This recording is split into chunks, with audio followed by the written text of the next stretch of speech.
নমস্কার, ভিল কিচেনে সবাইকে স্বাগত জানাই। আজকে আরেকটা নতুন রেসিপি নিয়ে আপনাদের সামনে চলে এসেছি। আর আজকে করব পালং শাকের একটা চচ্চড়ি রেসিপি। আশা করছি আপনাদের ভালো লাগবে। আপনারা প্রথম থেকে শেষ পর্যন্ত সঙ্গে থাকুন। পালং শাকের চচ্চড়ি করার জন্য আমি নিয়েছি কয়েকটা পালং শাক, দুটো বেগুন, কয়েকটা শিম, দুটো আলু, একটা টমেটো আর 3-4টে পাকা লঙ্কা। তো প্রথমে সব সবজিগুলো কেটে নিচ্ছি।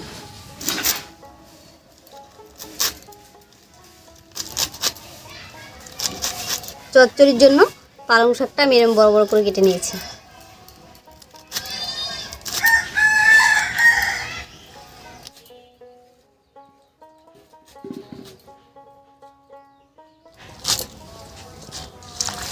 শাকটা কেটে নিলাম, একবারে ধুয়ে নিচ্ছি।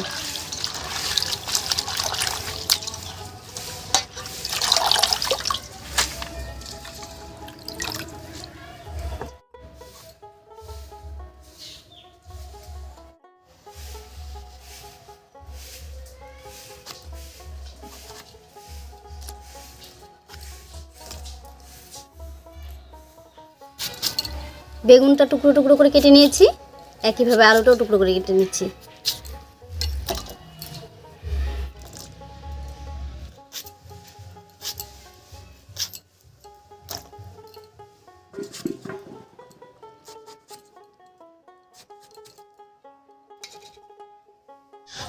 সব কিছু কেটে ধুয়ে পরিষ্কার করে নিয়েছি, এবারে রান্নাটা বসিয়ে দিই।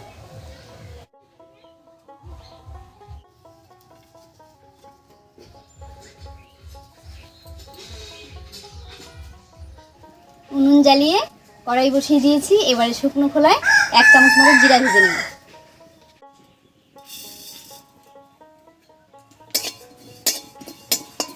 জিরাটা ভাজা হয়ে গেছে, একবার শিলনোড়ায় নামিয়ে নিচ্ছি। এটা একটু ঠান্ডা হলে গুঁড়ো করে নেব। এবার কড়াইতে দেব সরষের তেল।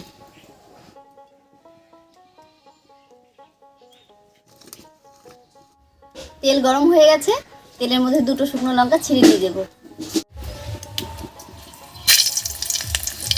দেব 1/2 চামচ মতো কালো জিরা আর 1/2 চামচ মতো গ্রেট করা আদা।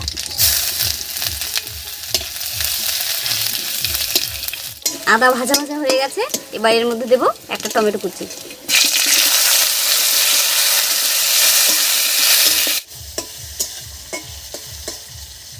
টমেটো দিয়ে একটু নাড়িয়ে নিয়েছি, এবার এর মধ্যে দেব টুকরো করে কেটে রাখা আলু।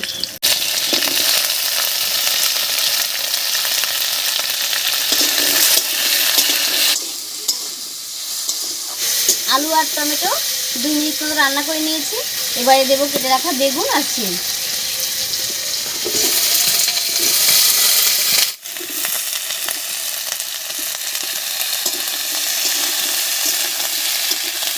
এবার দেব লবণ আর হলুদ।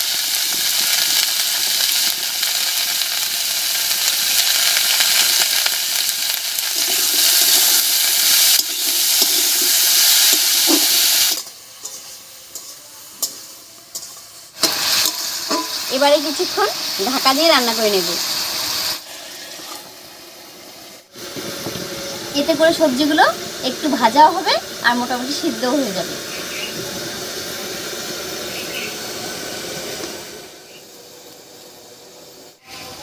সবজিটা রান্না হতে থাক, আর আমি ভেজে রাখা জিরাটা গুঁড়ো করে নিচ্ছি।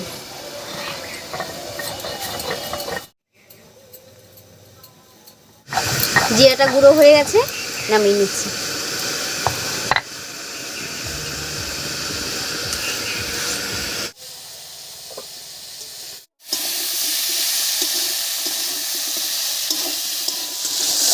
সবজিটা বেশ একটু ভাজা ভাজাও হয়েছে আর মোটামুটি সেদ্ধও হয়ে গেছে। এবারে শাকগুলো দেব।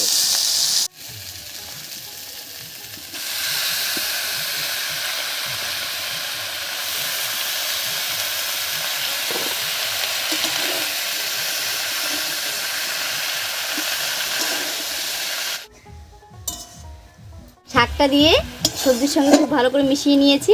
এবার এর মধ্যে দেব 2টো চেরা কাঁচা লঙ্কা। এবার ঢাকা দিয়ে বেশ কিছুক্ষণ রান্না করে নেব।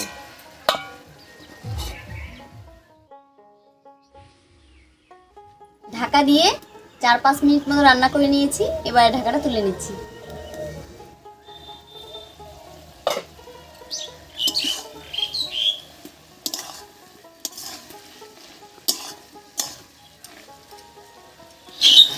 সব সবজিগুলো খুব সুন্দর সেদ্ধ হয়ে একে অপরের সঙ্গে প্রায় মিশে গেছে।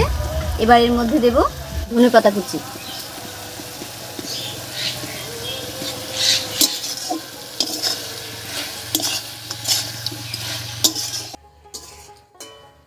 ধনেপাতা কুচি দিয়ে একটু নাড়িয়ে নিয়েছি। এবার এর মধ্যে দেব 1 চামচ চিনি আর জিরের গুঁড়োটা। এবারে ওপরে 1 চামচ কাঁচা সর্ষের তেল দিয়ে ভালো করে মিশিয়ে নেব।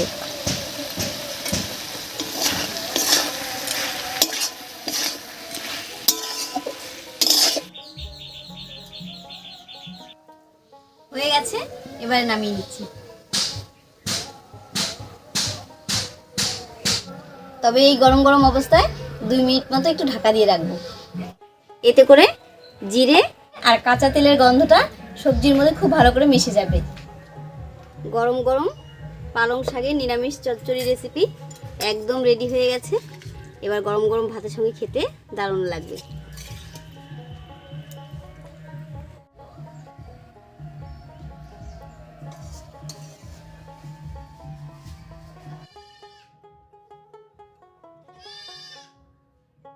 তো আজকের রেসিপি আপনাদের কেমন লেগেছে অবশ্যই কমেন্টে জানাবেন।